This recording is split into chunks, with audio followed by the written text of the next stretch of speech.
हरिओम. कपालभाती करताना श्वास आपोआप आतमध्ये येणार आहे, म्हणजे अल्प नैसर्गिक प्रयत्नशून्य पूरक असं त्याला म्हटलेलं आहे. आणि सोडताना थोडासा जोरात सोडायचा. ही सगळी प्रक्रिया सहज व्हायला पाहिजे.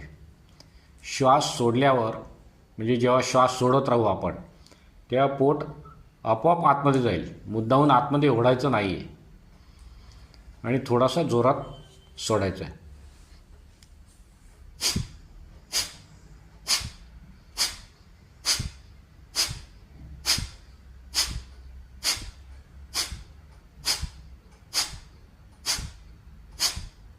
अशा प्रकारे करायचं आहे. जर तुम्ही कपालभाती चांगलं झालं तर थोडंसं तुमच्या पोटात दुखेल किंवा थोडं कमरेत दुखेल, याचा अर्थ तुम्ही बरोबर केलं.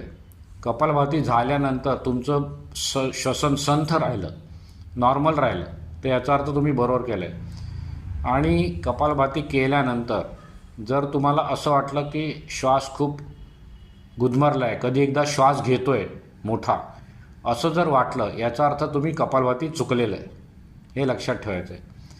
काही शंका असेल तर फोन करा 9619043511 9619043511.